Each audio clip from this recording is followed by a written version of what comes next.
Parashat Bo, et cette fois on ne va pas se tromper, pour le Zivu Agun Vetar de Jenny Bat Étoile et de Rivka Bat Mesaouda, pour la Refoua Shilema du Rav Eliaou Ben Fradi et de Mesaouda Bat Myriam. Bezrat Hashem. Et encore une fois, je l'ai oublié tout à l'heure, tous les soldats, qu'Akadosh Baruch Hu nous les protège, tous les blessés et tous les otages qui nous les ramènent à la maison. Tous les célibataires. Stella, pour la Refoua Shilema, Stella Bat Hanina. Il faut la rajouter en kavouaï. Bezrat Hashem. Donc je disais, on arrive à la 10e plaie et Pharaon refuse de nous laisser sortir. Et là, Pharaon on est à la transition, donc je disais entre Rocher et Makat Bechorot. Moshe est face à Paro et Paro endurcit Hacham endurcit le cœur de Paro. Et là, Paro il va dire quelque chose qu'il n'a pas dit depuis le début et qu'on aurait peut-être trouvé ça logique de le dire depuis le début. Vous avez quand même un type qui vient en Égypte, qui commence à faire 9 plaies, donc qui ratatine l'Égypte, et personne ne lui fait rien, ce monsieur. Alors que la solution évidente, ça aurait quand même été de tuer Moshe pour les Égyptiens, je parle.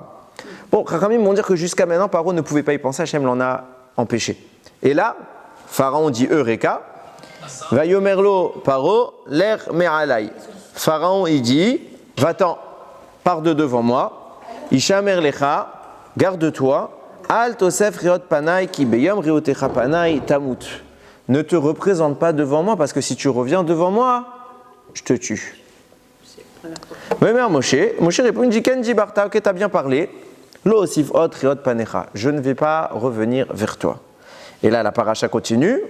Je saute quelques psukim. Vayomer Moshe, donc Hachem, tout de suite vient parler à Moshe pour lui annoncer maintenant Makat Bechorot.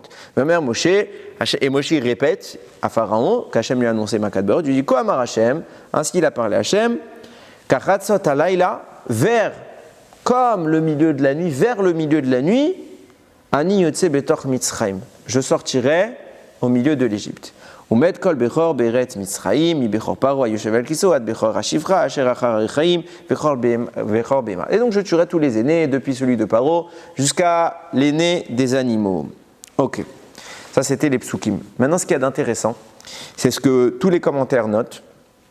Jusqu'à maintenant, on a un constat. C'est que Hachem ne parle pas à Moshe, dans le palais de Paro. J'en veux pour preuve. À cause de ça, oui. À chaque fois que Paro va dire à Moshe, va prier pour enlever une plaie, Moshe il dit, ok, je vais sortir de la ville et je m'adresserai à Hachem pour qu'il retire la plaie. Pourquoi? Rachid le note là-bas. Il dit parce que le palais de Paro est rempli d'idoles. Et puisqu'il est rempli d'idoles, je ne sais pas si j'ai mis lecture. Si, j'ai mis lecture. Je deviens fou. Hein. Et puisqu'il est rempli d'idoles, Hachem ne s'adresse pas à lui puisque c'est un endroit d'impureté et c'est pas matim, c'est pas convenable de parler dans ces endroits-là. Donc, Chok Velo Yavor, Hachem ne parle pas à Moshe dans le palais. Et pourtant, là, on a un problème. Et Rashi le note tout de suite, il dit, cette prophétie de Makat Bechorot est annoncée alors que Moshe et Paro sont encore en face à face dans le palais. Pourquoi? Parce qu'on est obligé, parce que sinon Moshe il serait apparu comme un menteur. Parce que quoi? Pharaon lui dit, si tu reviens, t'es mort. Moshe lui dit, ok, je reviens plus. Mais là, on n'est qu'à 9 plaies. Il manque la 10e. Donc la 10e, tout de suite après, la Torah nous dit, Vaïdaber Hachem ou Vayomer Hachem, je ne sais pas ce qu'il lui a dit, si c'est quoi le mot employé. Hachem a parlé à Moshe. Donc si Hachem parle à Moshe et que Moshe l'annonce tout de suite à Pharaon, c'est qu'il est encore là-bas, parce que s'il était parti, il ne peut plus revenir. Donc Hachem a parlé à Moshe depuis le palais égyptien, chose que jusqu'à maintenant, il n'a jamais voulu le faire. Et à juste titre, puisque c'était pas bien. Il y a l'idole, il y a les idoles, il y a toute la vodazara, il y a toute l'impureté du monde. C'est pas matim qu'Akadosh Baruch Hu. Et là, subitement, ça pose plus de problème. Et ce qui est intéressant, c'est quand on regarde la suite des événements, on voit que c'est très ambigu ce qui est en train de se passer. Pourquoi? Parce que Moshe s'en va, il annonce la prophétie, Moshe s'en va, et la Torah nous dit vers Arichen etse, vayetse meim Paro, Moshe c'est parti de chez Paro, bachoriaf, très très très énervé. Le mot choriaf, c'est le kourou, c'est plus que la colère, c'est une madriga encore plus haute. Moshe il est hors de lui, il est fou de rage. Donc on ne comprend pas. Déjà, première chose, pourquoi tu es fou de rage? Parce que Paro, il t'a dégagé? On parle de Moshe. On parle de l'homme le plus humble de la terre, de l'histoire. On parle de l'homme qui va devoir supporter tout le peuple juif, le peuple le plus compliqué à supporter, Amkeshe Oref.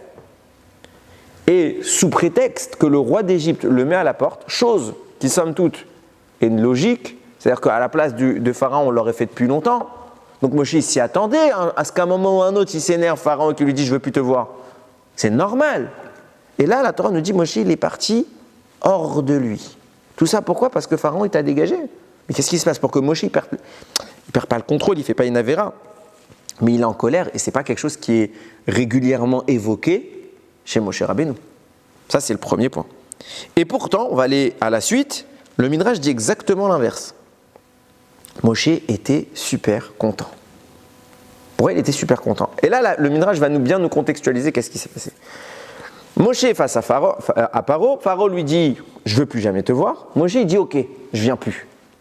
Et là, Hachem bondit, le texte il dit comme ça, il a kafatz, il a sauté sur Moshe Rabbeinu. Pourquoi ? Parce que Hachem ne veut pas faire mentir Moshe. Mais Hachem il dit « j'ai encore une plaie à annoncer ». Donc si je ne fais rien maintenant, eh bien, Moshe va être obligé de revenir voir Paro et donc de transgresser un peu son engagement.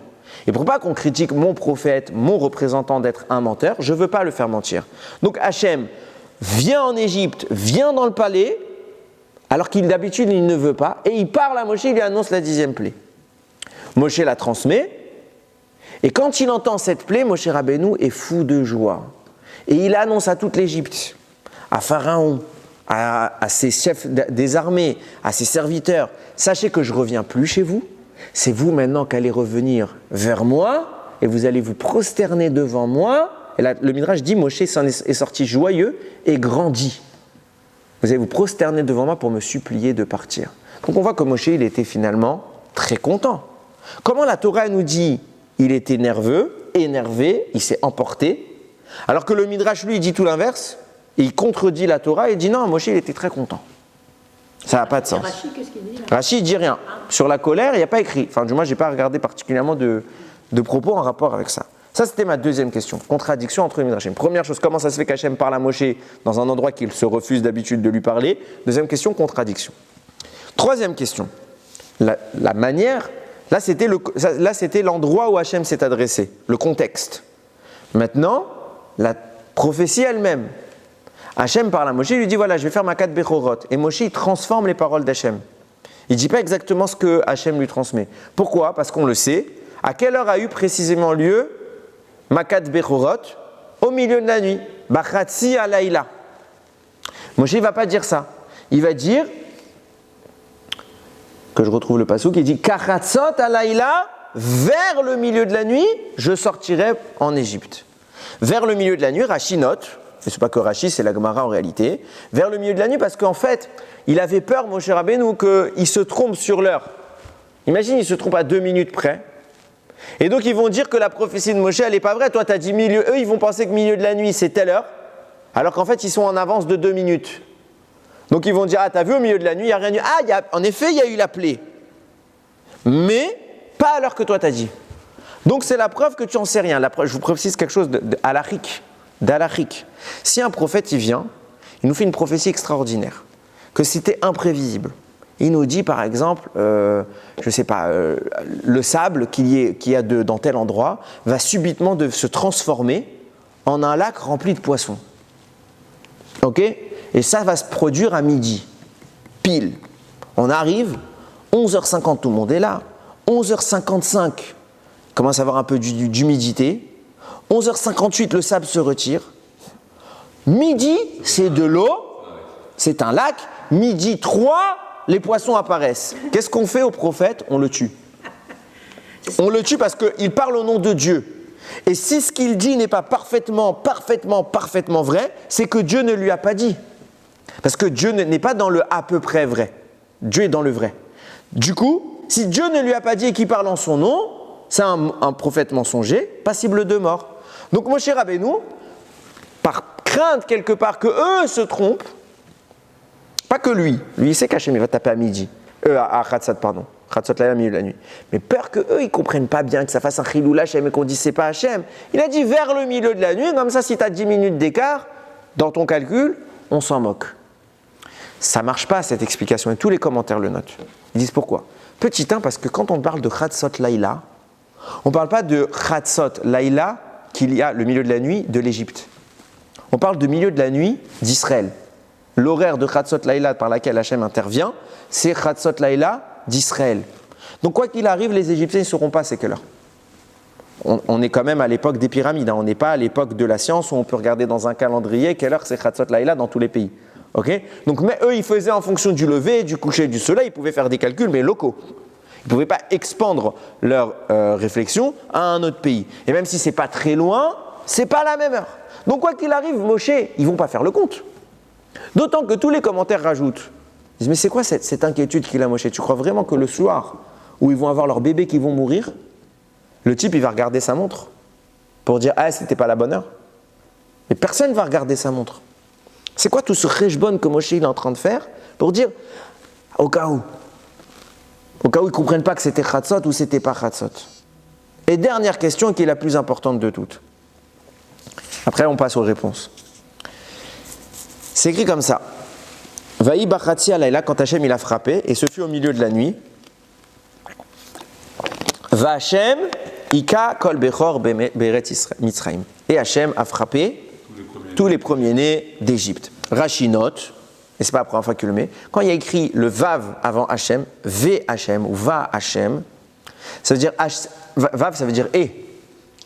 Ok, c'est-à-dire Hachem est quelqu'un d'autre. C'est qui quelqu'un d'autre? C'est tout son tribunal, toute sa cour céleste est descendue avec lui pour pratiquer Makat Bechorot, témoignant qu'Hachem n'était pas le seul à agir pendant Makat Bechorot. Et j'en veux pour preuve, c'est qu'à la suite des psukim, enfin plutôt au préalable, avant ces psukim-là, Moshe il a dit mettez le sang sur vos portes. Pourquoi? Pour pas que le destructeur qui va venir tuer les premiers-nés ne puisse entrer chez vous, parce qu'il ne sait pas, lui, si ce que vous êtes juif ou vous n'êtes pas juif. Alors on va lui donner un signe, mettez du sang, comme ça on sait que les malachim qui vont faire la mise à mort des premiers-nés ne sauteront pas entre les maisons juives et les maisons égyptiennes. Donc on a bien ici deux preuves du texte, des psukim, témoignant qu'il y a une intervention des anges. Or vous dites à Pessah, l'ange de la mort dans la traduction des Haggadot. Comment? Même l'ange de la mort, il fait partie des malachim qui interviennent. Au singulier, l'ange de la mort. Eh ben. C'est pas au pluriel. Ça change quoi? Non, c'est par rapport. C'est un des envoyés d'Hachem. Donc ça change pas, c'est pas un problème. Mais je croyais que vous alliez poser la question que j'allais dire. On vient de dire quoi? On vient de dire que Hachem intervient avec des malachim, avec le destructeur, la mise à mort, etc. pour Makat Bechorot. Mais à Pessah, vous le dites tous les ans. Ani velo malach, ani velo séraphim, ani velo shaliach, ani beatzmi. C'est moi, Hachem, qui suis intervenu le soir de Makat Bechorot pour vous libérer. Moi et pas un ange. Moi et pas un séraphim, c'est une autre catégorie d'ange. Moi et pas un émissaire, pas Moshe. Ani beatzmi. Moi personnellement, donc moi et personne d'autre. À Pessah, on insiste sur ça pour dire il n'y a pas eu d'intermédiaire avec nous et Hachem. Rien. Et qu'est-ce qu'on vient de prouver? Et ça, c'est les Chachamim qui l'interprètent. Mais là, je n'ai pas besoin d'un interprète. La Torah nous dit il y a le Mashrit. Il y a le destructeur. Hachem, il n'est pas appelé destructeur. Il y a écrit Va Hachem Ika. Hachem et son tribunal ont frappé. Donc il n'est pas seul, il intervient avec son équipe. Entre guillemets, vous m'avez compris. Donc Hachem n'intervient pas seul. Et comment nous, tous les ans, c'est ce qu'on répète, c'est une des raisons pour lesquelles Moshe n'est pas cité une fois dans la Haggadah de Pessah. Il y a certaines versions où on le cite, mais au passage, pas en tant qu'acteur. Il y en a qui, quand on arrive comme ça, on dit Vayaminu ba'Hachem uv Moshe avdo. Ils ont cru en Hachem et en Moshe son serviteur. Il est cité en tant que citation, il n'est pas cité en tant qu'acteur de la délivrance. Et il y a même des versions où ils ne le mettent pas du tout, ce passage-là. Okay? Pour dire quoi? Moshe n'a rien fait à Yetziat Mitzrayim. Moshe était la marionnette, sans vouloir le rabaisser, mais la marionnette de Dieu. C'est Dieu qui intervient et qui fait toutes les plaies. Moshe n'a pas de pouvoir. Et on veut bien insister sur cette notion à Yetziat Mitzrayim le soir de Pessah. On enlève Moshe de la Haggadah alors que c'est quelque part lui le héros. On ne veut pas parler de lui pour dire c'est Hachem et personne d'autre. Et là, je viens de démontrer quoi? Qu'il y avait le Mashrit pour Makat Bechorot, puisqu'il fallait mettre le sang pour nous protéger du Mashrit, que Hachem il est venu avec tout son tribunal. C'est tout à fait l'inverse de ce qu'on enseigne à la Haggadah de Pessah. Et la Haggadah ne se trompe pas. Donc comment ça se fait? De quoi on parle ici? Ça, c'est ce que je viens de vous poser comme question. C'est une question centrale à Yetziat Mitzrayim, parce que beaucoup de fois, on a cette contradiction et personne ne l'explique réellement. Souvent, vous l'avez vous-même et vous ne posez pas la question. J'ai eu plein de fois, moi, quand j'ai fait les shiurim avec mes élèves, je leur disais Ani Velomalar, Ani, etc., etc. Et quelques passages plus loin, je leur disais, mais comment ça s'est passé? Il y a eu le mashrit, il y a eu la mise à mort, etc. Il y a eu la destruction, l'ange de la mort était dans les rues. Et preuve en est, un des miracles qui s'est produit, c'est que quand l'ange de la mort arrive, les chiens aboient, et bien cette nuit-là, ils n'ont pas aboyé. Donc l'ange était bien là. C'était un miracle, donc ça veut dire qu'ils auraient dû aboyer. S'ils auraient dû aboyer, c'est parce qu'il est là. Je leur dis, vous n'avez pas une contradiction? Et là, tous, ils bondissent. Mais il n'y a pas de réponse. Ils ne se posent pas la question d'eux-mêmes, donc ils ne vont pas chercher une réponse. Mais c'est... Comment? Ça n'a toujours rien à voir avec Moshe, ça. Moi, ce que j'explique justement, parce que tu étais dehors, c'est que justement, on explique qu'Hachem est intervenu seul à Makat Bechorot. Et lui-même dit qu'il n'est pas intervenu seul. On s'en fout qui? Il n'est pas seul. Il y a les mashrit, il y a le destructeur, donc l'ange de la mort. Il y a écrit Va Hachem Ika. Quand il y a écrit le Vav, j'ai dit c'est que c'est Hachem et tout son tribunal qui est descendu. Donc les malachim sont venus avec Hachem. Donc Moshe, il n'est pas actif. C'est pas le sujet. Ce que je veux dire, c'est qu'il n'est pas seul. Et nous, on dit qu'il était seul. Contradiction frontale. À Pessah, on nous apprend qu'il était seul. Il n'y a pas eu d'ange, il n'y a pas eu de mashrit, il n'y a rien eu. Et là, on vient de prouver qu'il n'était pas seul. Et les psukim nous le disent qu'il n'était pas seul. Comment nous, les gens qui vont lire la Haggadah, on peut lire un texte où les Chazal, les Chachamim vont nous expliquer il était seul. Mais lis le texte originel, pas les commentaires. Avant le commentaire, tu lis le pasouk. Le pasouk qui te dit il n'était pas seul. Et viennent les Chachamim, ils vont te faire une exégèse. Ils vont te dire il était seul. Mais je ne comprends pas, tu contredis le sens premier du texte. Donc il y a un problème, il y a quelque chose qui nous échappe. Qu'est-ce qui est en train de se passer cette nuit-là? Et vous allez voir qu'il y a vraiment quelque chose de passionnant. Et puisqu'on est en train de parler justement de Chatzot Laïla, cette plaie est intervenue au milieu de la nuit, on va devoir forcément faire une dégression sur le personnage qui, à Chatzot Laïla, est mis quelque part en avant par les Chachamim. Qui est ce personnage? C'est David Améler. La Gemara, traité Brachot, rapporte, c'est au début de la Gemara, on parle des gardes de la nuit, et là-bas on parle de Chatzot Laïla, le milieu de la nuit. Et on nous explique là-bas combien David Améler était pointilleux d'être éveillé à Chatzot Laïla. Là-bas c'est écrit, jusqu'à Chatzot, il somnolait comme un cheval, que le cheval il n'a pas un sommeil profond. On explique là-bas qu'il respire 60 inspiration, expiration, il se réveille. Donc il somnole le cheval. David Améler pareil, il somnolait légèrement. Et à partir de Chatzot Laïla, il se renforçait comme un lion pour se lever. Après Chatzot, on peut faire les Télim. Alors on y vient. On va expliquer tout ça. Plus que ça, il y en a qui expliquent un deuxième avis, mais qui est en réalité corroboré. Il dit jusqu'à Chatzot, David Améler étudiait. À partir de Chatzot, il faisait les louanges d'Akadosh Baruch Hu. Il faisait les Télim, justement. Donc, on voit que David Améler était pointilleux de ne pas dormir à Chatzot. Pourquoi? Parce que les Chachamim ont expliqué que Chatzot Laïla, c'est le moment où il y a deux événements importants. Premier événement important, c'est que Hachem, qui est jusqu'à Chatzot Laïla, il est sur le Kisei Adin, le trône de la rigueur. Après Chatzot Laïla, il est sur le Kisei Arachamim. Il passe à la miséricorde. On change de gouvernance. Premier point. Deuxième point, et c'est sur là qu'on va s'assister au début le plus, Chatzot Laïla, c'est le moment où on est frappé par l'impureté de la mort. Pour celui qui dort. Pourquoi? Parce que tant que j'ai une neshama, la mort ne peut pas m'atteindre, mon âme elle est là, donc l'âme c'est la vie. Mais comme on nous explique que le sommeil est 1/60e de la mort, il y a une partie de la neshama qui se retire au moment du sommeil, c'est ce qu'on appelle la partie de la conscience de l'âme, et donc c'est pour ça qu'on est inconscient pendant le sommeil, et qui monte dans le ciel. Et donc cette vitalité première étant absente, lorsque Chatzot arrive avec toute l'impureté de Chatzot Laïla, la mort, les forces de la mort s'en prennent à la personne qui dort. C'est pour ça qu'à notre réveil, on fait Netilat Yadaim. Alors que, comment? C'est pour ça qu'il rapporte comme ça le Rashash. Jamais, il explique comme ça, un Talmid Chacham ne doit jamais dormir à Chatzot.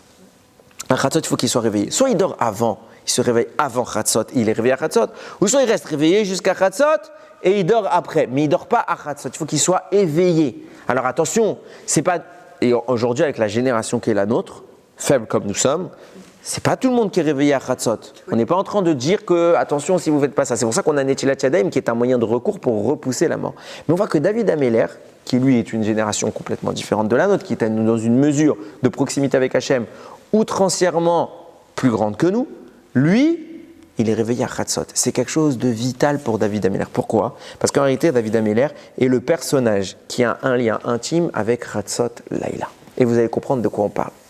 Vous avez sans doute des milliers de fois entendu cet enseignement, on va le répéter et on va aller un peu plus loin.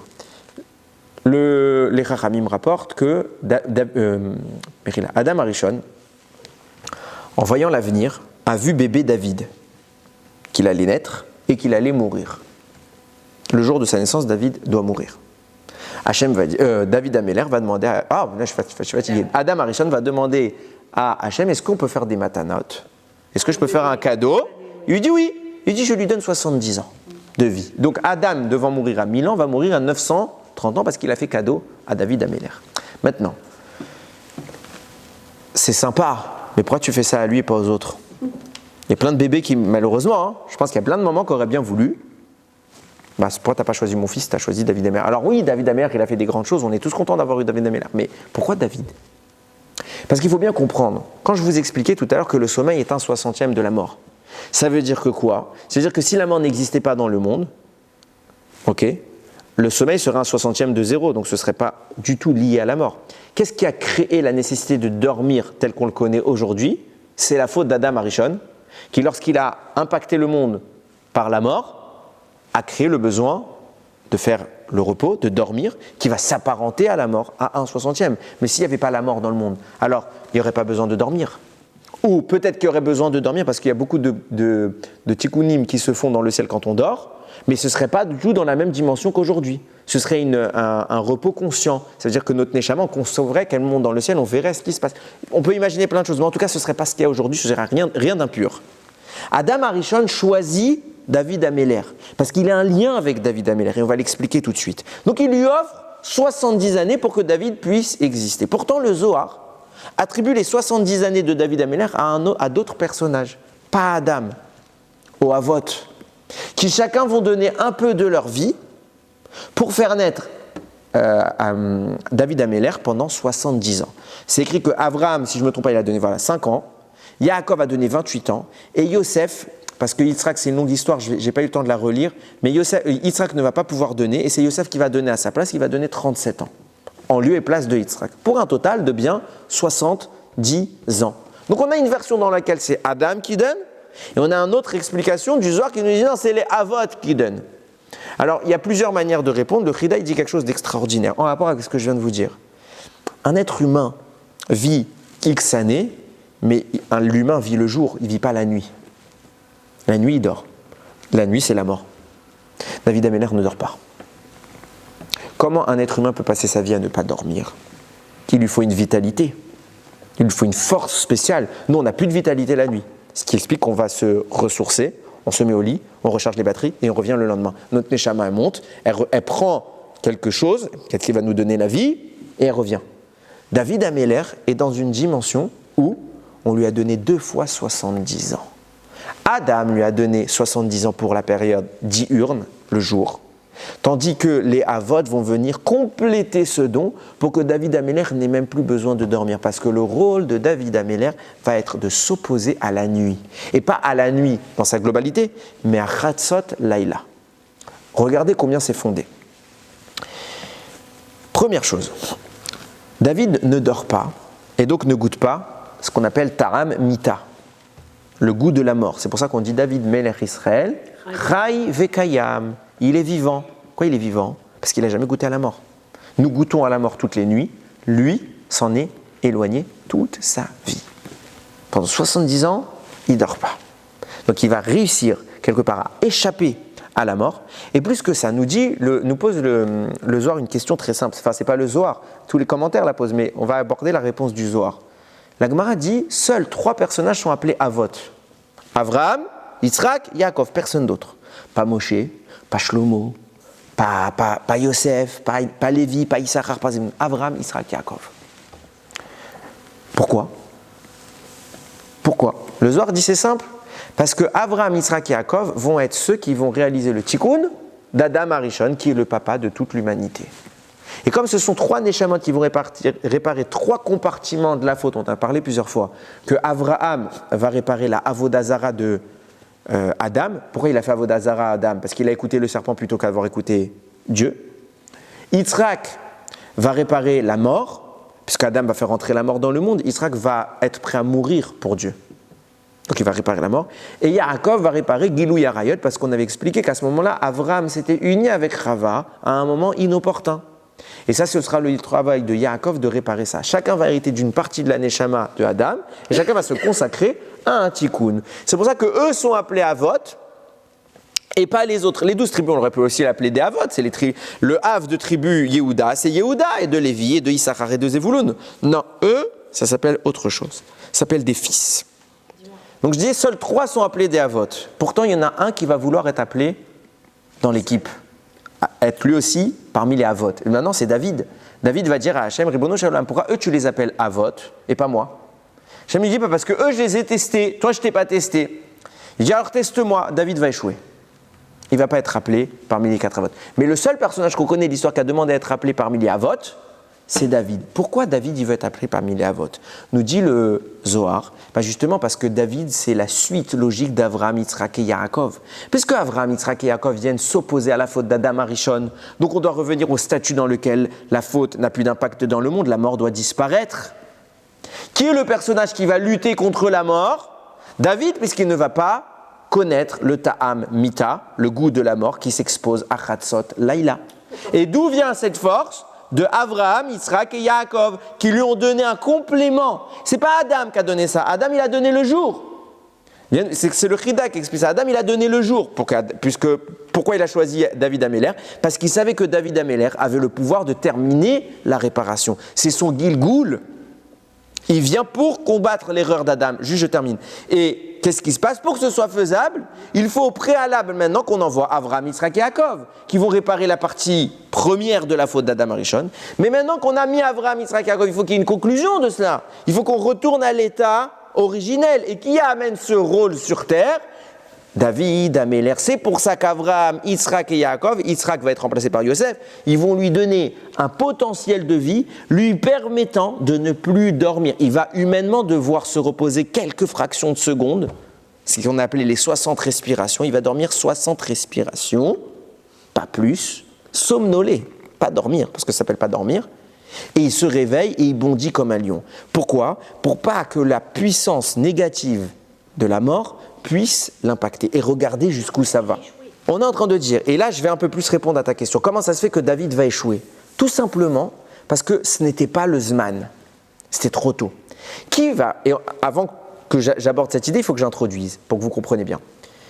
On sait qu'il y a 3 Avot. Les 3 Avot vont par exemple, une des choses qu'on hérite d'eux, c'est la tfila. Rami me dit, il y a 3 Avot, il y a 3 tfilotes. Shacharit, Mincha, Arvit, dans l'ordre, Avraham, Yitzhak, Yaakov. 3 tfilotes dans la journée. Maintenant, qu'est-ce qui se passe? Regardez comment la journée est organisée. Ça veut dire que dans la période lumineuse de la journée, le jour, la période diurne, il y a 2 tfilotes. Shacharit le matin, Mincha l'après-midi. Tandis que dans la période nocturne, vous avez combien de tfilotes? 1, Arvit. C'est la seule tfila de la nuit. Très bien. Et chacune des tfilotes vient incarner un des 3 Avot seulement. Et là, j'en arrive à ce que je disais, David Améler voulait être le 4e patriarche.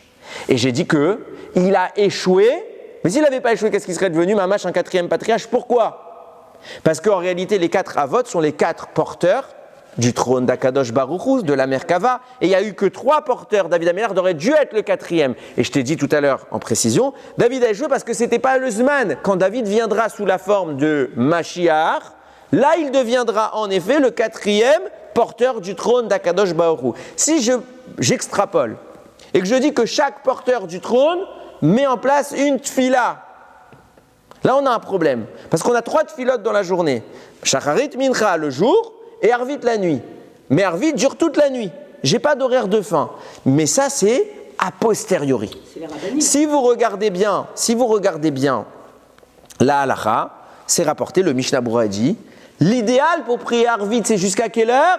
Chatzot Laïla. Ça veut dire quoi? Ce qu'on appelle du Blechatrila Bdiavad. A priori, tu dois prier avant Chatzot.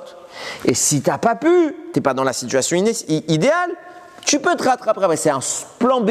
mais on ne veut pas être dans le plan B, on doit être dans le plan A. Pourquoi on doit être dans le plan A? Je vais vous dire plus que ça. Rav Ben Sion, Ben Abba Shaul, dans le Or Litzion, c'est un livre de Halacha, Zecher Tzadik Livracha, il a écrit comme ça. Il a dit, si quelqu'un il a le choix de prier avant Chatzot, la prière de Harvit, seul, ou plan B, de prier après Chatzot avec un minyan, il choisit avant Chatzot et il prie seul. Parce que le vrai horaire de Harvit, c'est avant Chatzot. Pourquoi Chatzot, c'est ce qui va délimiter? Parce que dans la logique, venons, on va extrapoler jusqu'au bout, puisqu'on a 2 tfilotes le jour, on devrait avoir 2 tfilotes la nuit. Mais on n'a pas 2 tfilotes la nuit, on a Harvit qui fait tout. Si tu peux, tu fais avant, mais si tu n'as pas pu, plan B, tu peux aller après. Mais il y a une fila, juste, je termine parce que sinon tu ne vas pas comprendre l'idée. Il y a une fila qui débute précisément à Chatzot. Chatzot Laïla, on a une fila qu'on doit faire tous les soirs. Non. Allez, vidouille. Non, c'est pareil, Tachanoun et Vidouille. Ouais. Chatzot, qu'est-ce qu'on fait? Tikkun, Chatzot. On doit se lever la nuit, lire le passage qu'on appelle Tikkun Chatzot. Celui qui dort. Non, pour tout le monde. Pour tout le monde, ça n'a rien à voir. Tout le monde doit se lever la nuit et réciter Tikkun Chatzot pour pleurer la perte de la Shekhinah. Depuis la destruction, je vais expliquer 2 minutes parce que vous allez vous embrouiller après. Depuis la destruction du temple, la Shekhinah, la présence divine, est considérée comme étant en exil. Ça veut dire quoi? On ne constate plus Dieu, on ne sent plus sa présence. Il est loin de nous. Ça s'appelle l'exil divin. Ok? Nous, on doit pleurer pour ça. On doit pleurer pour la destruction du temple. Maintenant, je précise, là, la dit, et c'est comme ça qu'il écrit le Shulchan Aruch. Je vous pose une question rationnellement. Qui ne devrait pas faire Tikkun Chatzot? Est-ce qu'il y a un juif sur terre qui ne devrait pas pleurer la destruction du Beth Amikdash? Est-ce qu'il y a un juif sur terre qui a le droit de dire je m'en fiche de Tisha B'Av? Personne. Comment on peut dire que la maison d'Hachem elle est détruite, nous on est peinards dans nos maisons, on s'en fiche de la maison d'Akadosh Baruch Hu, on a le droit? C'est pas humain. Hachem il s'est sacrifié pour nous. Et pourtant la halakha nous dit c'est pas obligatoire. Les chassidim, les gens qui sont pieux, qui sont inquiets de la douleur de Dieu, eux le feront. Les autres, non. Vous pouvez ne pas faire si vous n'êtes pas à ce niveau-là. Bien que mathématiquement, c'est une honte pour tout le monde de se dire bah non, moi je fais partie des gens qui se fichent de la présence divine. Mais non, la halakha dit ça. Ça veut dire quoi? C'est quoi le Shulchan Aruch qui vient nous expliquer? C'est que ceux qui sont au niveau de la piété absolue qui devraient le faire et les autres, bon, tant pis. Comment le Shulchan Aruch peut dire ça? Réponse, écoutez bien ce qu'il dit le Ramchal. Il dit parce que normalement, il y a 3 avotes, il y a 3 tfilotes. Mais s'il y avait eu 4 avotes, il y aurait eu 4 tfilotes. Qu'est-ce qu'aurait été la 4e tfila? La tfila que David Améler, en tant que 4e patriarche, aurait dictée. Quelle était cette tfila? Tikkun Chatzot. Parce que David Améler est l'homme qui toute sa vie a fait attention de s'éloigner de la mort à Chatzot Laïla. David Améler aurait dû imposer le Tikkun Chatzot seulement. Comme David Améler n'est pas encore appelé Av, patriarche, il n'a pas voulu lui-même se mettre au même statut qu'Avraham, Yitzhak et Yaakov. Alors il a dit, écoutez, je vous la donne. Celui qui peut, il fait. Celui qui sent qu'il est cachour, qu'il est lié avec Hachem, qu'il fasse.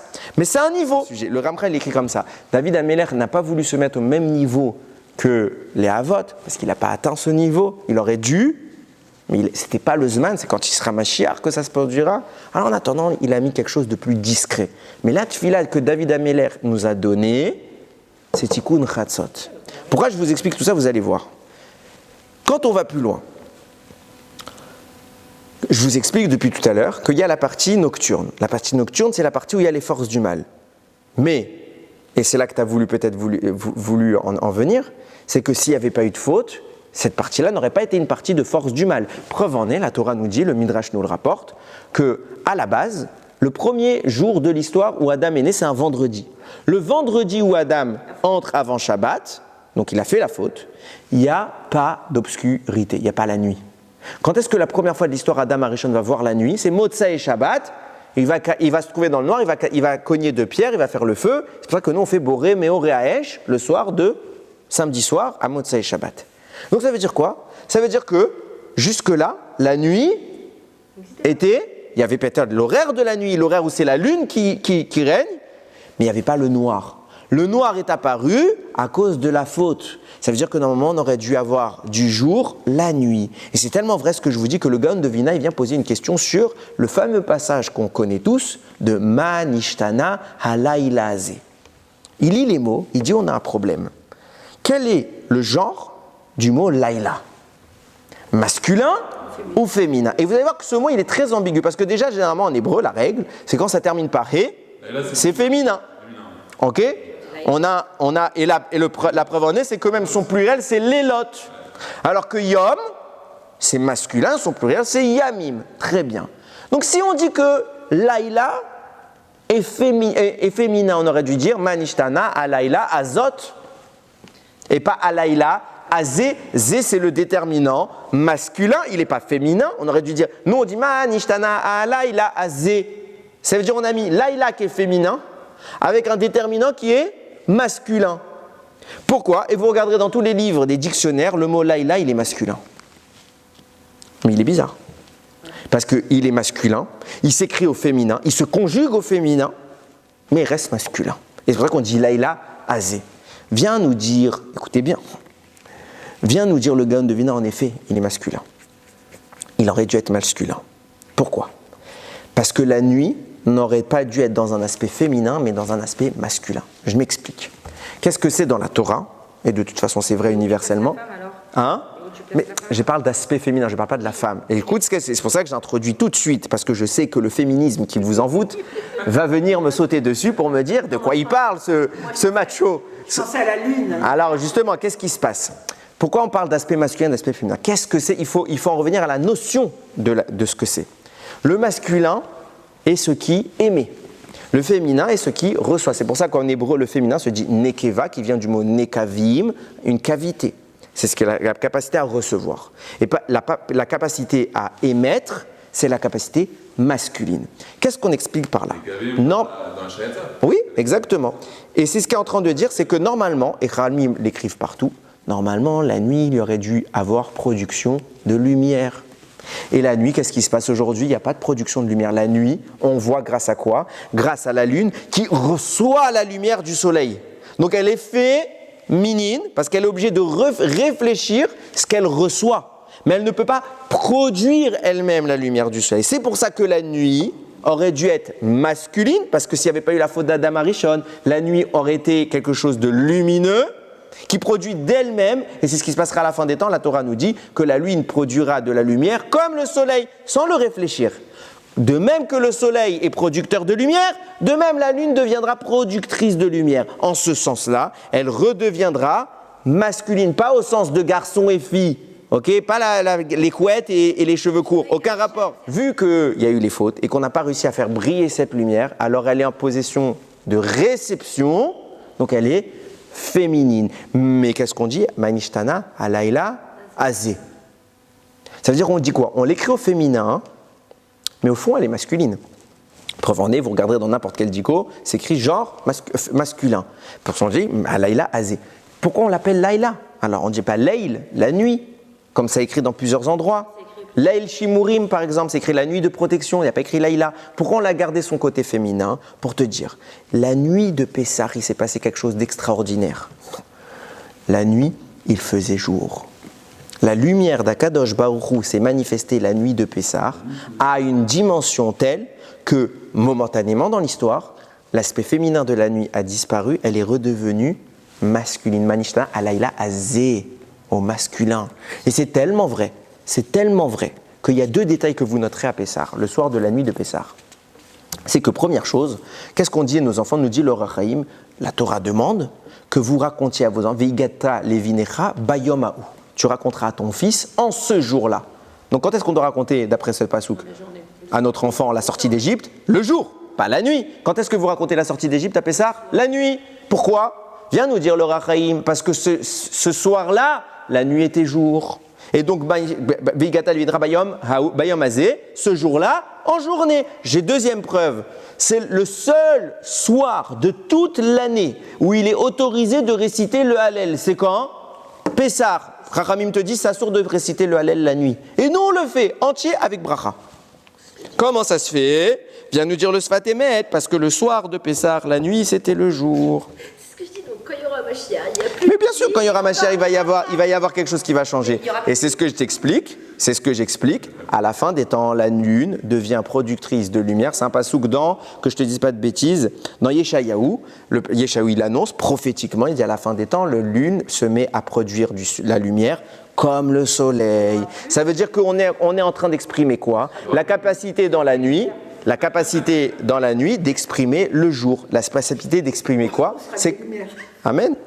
C'est exactement ce qu'on explique. C'est qu'est-ce qui a permis à Adam Arishon, le premier soir, le vendredi de la création, de voir le jour alors que le soleil s'est couché. Ramim disent il a dévoilé à Kadosh Baruch Hu ce qu'on appelait le Or Aganouz, la lumière cachée. Cette lumière qui est cachée dans la nature, qu'Akadosh Baruch Hu a réservée pour les tzadikim, il peut la dévoiler et c'est ce que nous visons. Et regardez maintenant qu'on en a expliqué tout ça.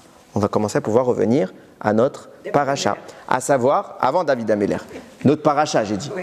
Qu'est-ce qui se passe? Je vous ai posé en introduction une question. Comment se fait-il que... Bah oui, parce que j'étais obligé de faire tout le développement. Comment se fait-il que... Non, que... Comment ça s'appelle? Là, vous commencez à me perturber.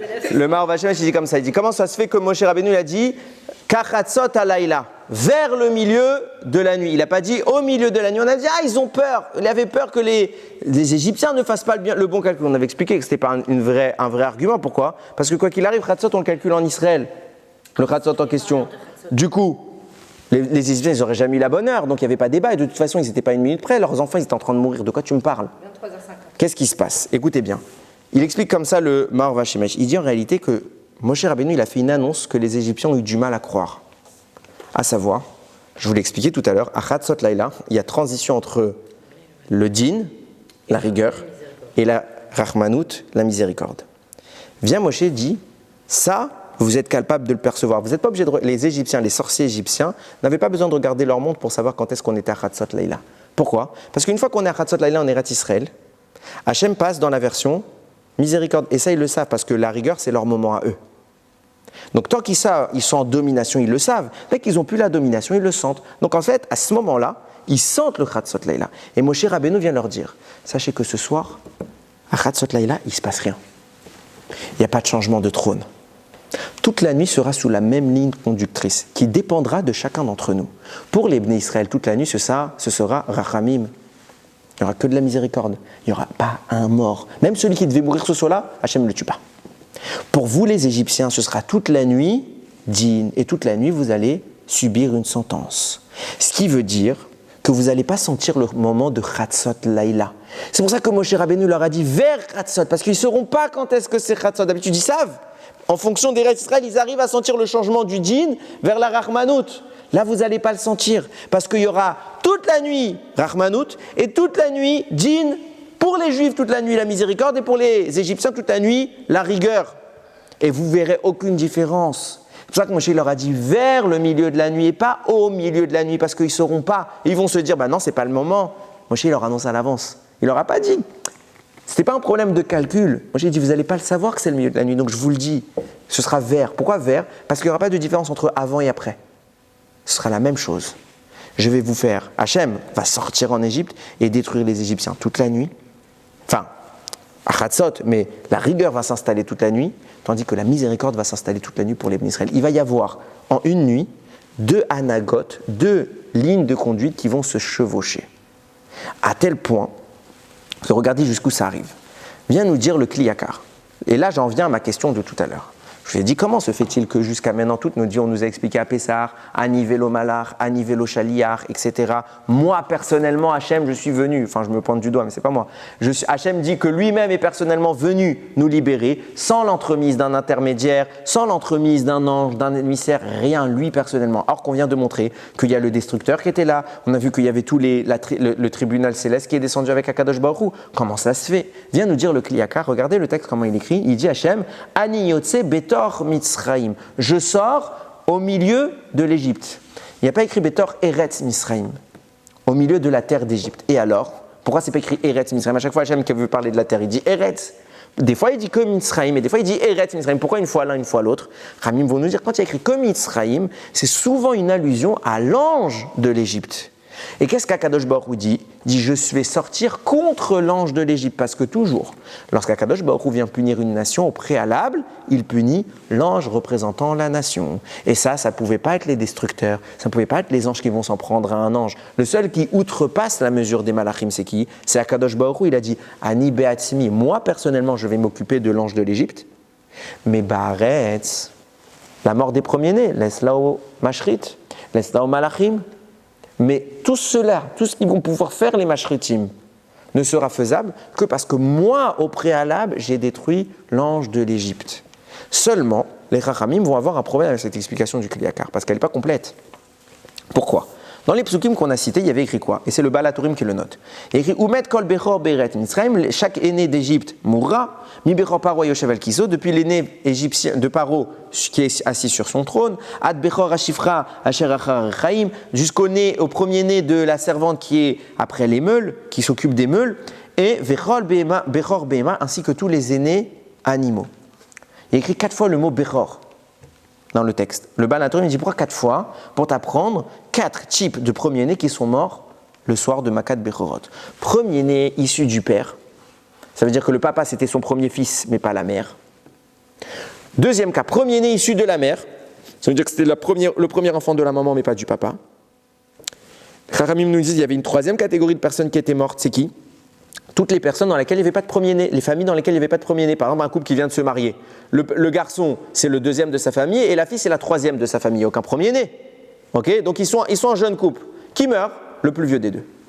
C'est pour ça qu'il écrit une troisième fois le mot Bechor pour annoncer une troisième catégorie. Et la quatrième catégorie, c'était les animaux. Maintenant, je fais un calcul. Et comme ça, il explique le Parthénora. Il dit, le premier-né animal, facile à trouver.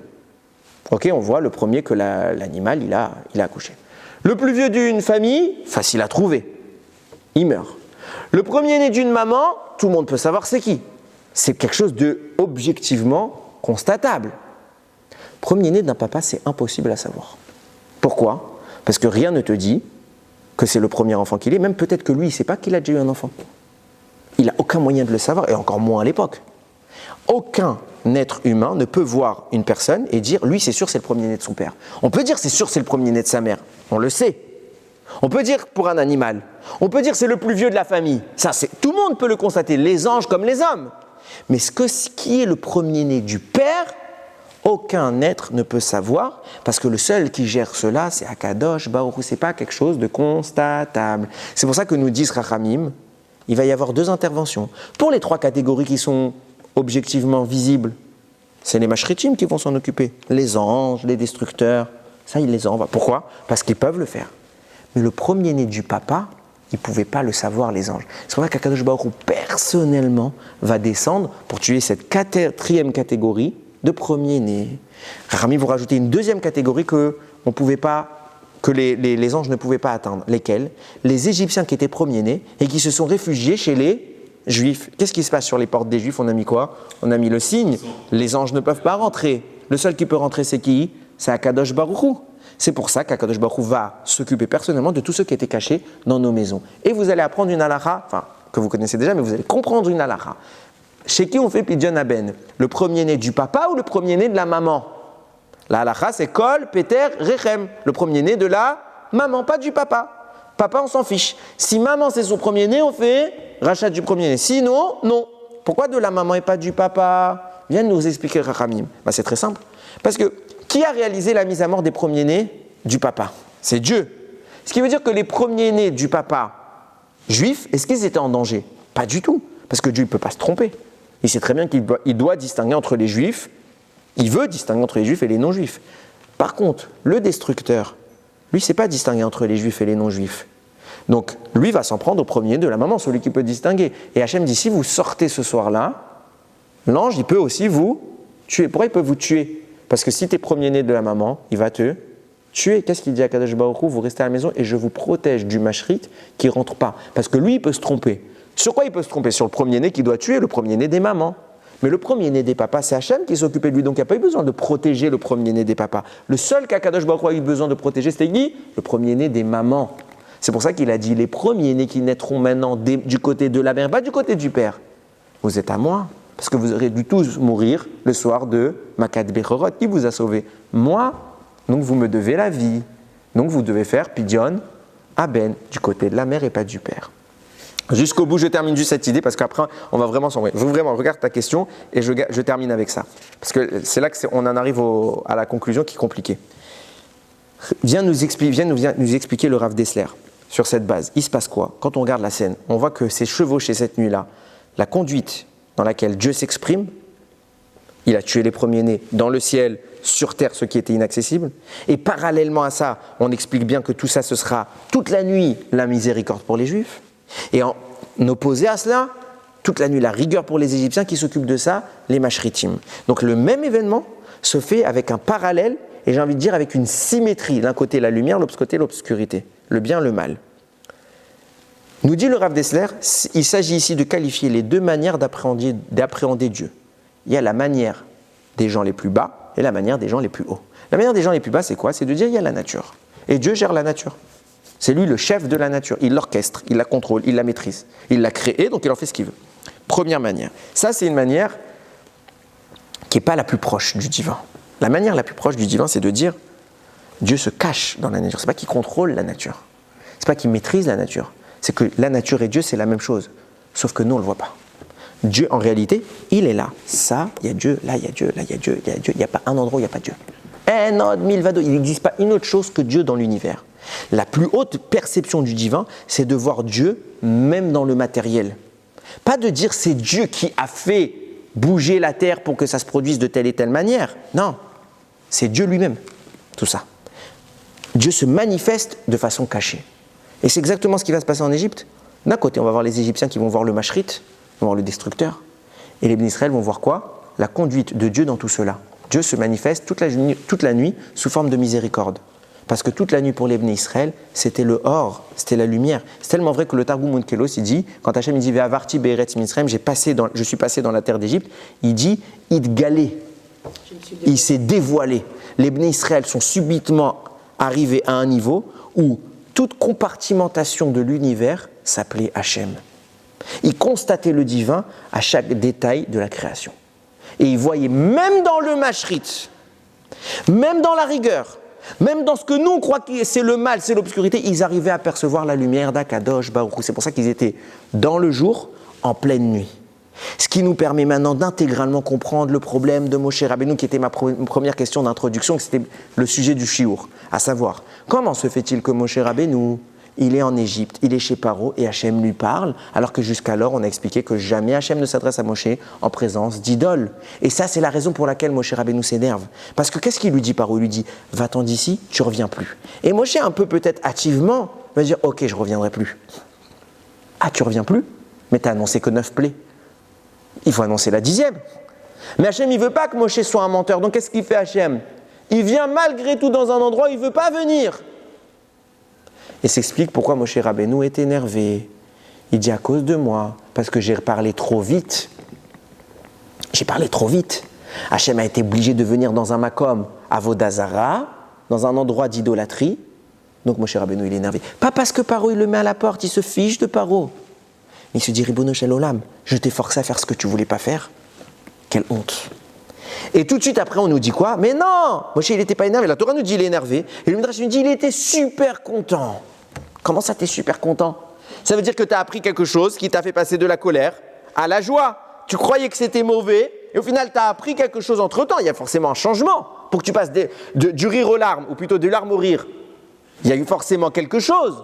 Tu as appris une nouvelle.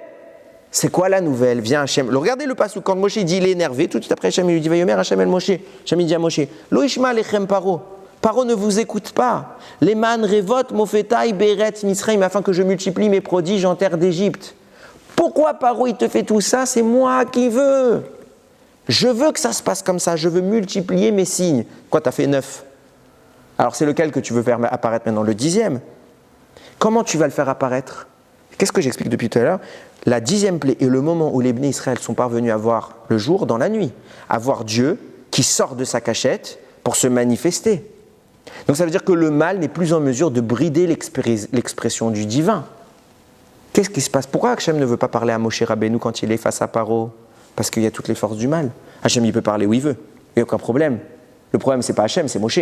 Moshe n'est pas capable d'entendre Hachem dans un endroit impur. Parce que pour arriver à entendre Hachem, il faut se hisser à un niveau de sainteté qui est très grand. Or, en présence des idoles, Moshe n'y arrive pas. Et là, subitement, il y arrive. Et Hachem lui dit, tout ça, c'est fait exprès parce que je veux multiplier mes signes. C'est quoi les signes que je veux multiplier? Je vais montrer aux Égyptiens que cette nuit-là, à Khatsot, il y a la mort pour eux, mais pour nous, il y a la vie. Il y a l'obscurité pour eux, mais pour vous, il y a la lumière. Qu'est-ce qu'il dit? Je suis maintenant, et comme ça il écrit le Shem Mishmuel, quand Paro vient et il dit à Moshe Rabbeinu qu'Hachem il endurcit son cœur, qu'est-ce qui va arriver à dire Paro? Je ne veux plus te voir. On est toi et moi aujourd'hui définitivement séparés. Je ne veux plus qu'on s'approche l'un de l'autre. C'est quoi Paro? C'est le mal. C'est quoi Moshe? C'est le bien. Il y a à ce moment-là où Paro dit tu t'approches plus de moi, Paro a consenti à ce que le mal et le bien vivent une séparation complète au point où les forces du mal n'arriveront plus à atteindre l'homme et à brider sa perception de Dieu. À ce moment-là, immédiatement quand Paro dit ça, qu'est-ce qu'il fait Hachem? Il vient et il parle à Moshe. Comment tu peux parler à Moshe? Jusqu'à maintenant, tu lui dis sors de la ville pour me parler. Oui, mais jusqu'à maintenant, toi et Paro, vous étiez entrelacés. Le bien et le mal étaient présents. Et toi, Moshe Rabbeinu, tu ne peux pas parler en présence du mal. Mais maintenant que Paro accepte, et pourquoi ça s'est sans doute passé comme ça? C'est parce qu'Hachem est en train de préparer Makat Bechorot. Mais maintenant que Paro l'admet lui-même, il ne veut plus rien avoir à faire avec le bien, alors il ne peut plus brider le bien. Et donc, dorénavant, même en présence de la Avodah Zara de Paro, tu peux m'entendre, chose que tu ne pouvais pas faire avant. C'est pour ça que Moshe Rabbeinu, au début, il était très énervé parce qu'il pensait qu'il avait fait faire quelque chose d'atroce à Kadosh Baruch Hu. Et donc, il est en colère et vient nous dire, mais pas sauf, il est content. Et il a annoncé au monde entier, il a grandi à ce moment-là. Comment ça t'a grandi? Parce que jusqu'à maintenant, tu ne pouvais pas entendre parler Hachem dans le mal. Maintenant, le mal n'a plus d'impact sur toi. Tu peux entendre parler Hachem, même en présence des idoles. Ce qui explique pourquoi Bassof, Moshe Rabbeinu, il est très très très content parce qu'il comprend qu'à ce moment-là, les Juifs se sont détachés du mal. On va pouvoir envisager Matan Torah, on va pouvoir envisager la sortie des clipotes, envisager les 49 portes d'impureté, les expulser pour arriver aux 49 portes du Da'at, Nun Sharibina, pardon, du savoir, la Bina. Et à ce moment-là, on peut envisager Matan Torah, on peut envisager Mashiach, on peut envisager la suite. Jusqu'à maintenant, Moshe, il n'avait pas encore ça. Il sort, il est Bessimcha. Et de là, on comprend quelque chose. C'est quoi ce tikkun Chatzot qu'on fait tous les soirs? Pourquoi on doit se lever et pleurer la Shekhinah? C'est quoi la Shekhinah? C'est la lumière dont je vous parle, c'est Dieu qui est caché. Pourquoi on dit la Shekhinah est plus là? Quoi? Dieu n'est plus dans le monde? Si Dieu il se retire de quoi que ce soit, ça n'existe plus. Donc Dieu, il est là, il est ici, la Shekhinah, elle est là. Seulement, qu'est-ce qui fait qu'on pleure la Shekhinah? On dit elle est en exil. C'est qu'on ne la voit pas, on ne la sent pas. Comme Moshe Rabbeinu, quand il y a le mal, je ne peux pas sentir la Shekhinah. Il n'y a pas la lumière dans la nuit. La nuit, il fait nuit. La nuit, c'est l'heure des forces du mal. Khatsot Laïla, qu'est-ce qui se passe? C'est l'impureté, c'est la mort, c'est le dîn. Nous, qu'est-ce qu'on se lève la nuit? On dit, Ribono Shel Olam, on veut que tu reviennes avec nous. Quoi, tu reviens avec nous? Quoi, on veut juste côté une maison? C'est ça le but, c'est d'avoir un beau temple. Hachem, il se fiche littéralement du temple. Le temple, c'est un moyen. L'objectif, c'est quoi? C'est d'être là et qu'on sache qu'il est là. Le temple, c'est le moyen d'identifier la position. Mais l'objectif ultime, c'est quoi? Le Shachachim Betoram, je veux résider parmi vous. En vous. Je veux que vous sachiez que tout ce qui existe ici, c'est moi. Que vous ne croyez pas que le mur, c'est moi qui lui permet d'exister. Je suis dedans. Je suis partout. Enod milvado. Et tant que vous n'avez pas encore saisi ça, la Shekhinah, elle est en exil. Et on doit se lever la nuit, on pleure. On pleure de nos larmes, on doit être assis par terre. Aujourd'hui, Rav Cohen, il dit qu'il ne faut plus s'asseoir par terre. Parce qu'on a assez réparé la Shekhinah, on a déjà pas mal relevé. Donc on peut ne plus s'asseoir par terre. Mais quoi qu'il en soit, on doit pleurer la Shekhinah. Comment tu pleures? Qu'est-ce qui se passe? Qu'est-ce qui te manque? Il manque papa. C'est lui qui nous manque. On entend des mauvaises nouvelles et nous on se dit Ribono Shel Olam, c'est les forces du mal. Non, toi tu vois les forces du mal. Mais sache qu'il n'y a que papa. Et quand papa, il crie, sauf t'as pas très peur. Parce que c'est papa, même si ça paraît horrible, c'est papa. Et nous, on n'arrive pas à comprendre ça. Nous, quand on voit quelque chose qui nous dérange, on dit, t'as vu, c'est triste, comment c'est possible? Comment Hachem il peut laisser faire ça? Bien sûr que c'est triste. Je ne suis pas chas v'shalom, chas v'shalom. Chaque fois qu'on entend quelque chose de triste, j'ai les larmes aux yeux. Mais ce n'est pas le sujet. Ce qu'on devrait arriver à vivre, c'est de faire redescendre la lumière dans l'obscurité. Et si on pouvait voir ce qui se passe à ce moment-là, on dirait, mais c'est papa, tout va bien. Tout va bien. Une fois, c'était à peu près 2 mois, j'avais perdu mon papa, Zichrono Livracha. 2 mois après, j'étais amené j'étais à une askara, enfin pas une askara, c'est un monsieur qui avait perdu son père et sa mère à 3 semaines d'intervalle. 3 semaines d'intervalle. Laissez-moi vous dire qu'il était complètement détruit, le type. Il m'a appelé, il m'a dit, s'il te plaît, fais-moi le Dvar Torah pour le mois de mes parents. J'ai dit, qu'est-ce que je vais lui dire? J'ai dit, finalement, entre guillemets, ça tombe bien, je vis la même chose que lui, j'ai perdu mon papa, je sais ce que c'est. Alors je lui ai dit, comme moi j'ai pensé, je lui ai dit, tu as 2 options. Soit tu te réveilles le matin et tu pleures toute ta vie, ou soit tu décides d'être joyeux. Et comment tu fais pour décider d'être joyeux malgré tout, malgré l'atrocité de ce que tu es en train de vivre? De te dire, tu sais où il est papa, tu sais où elle est maman.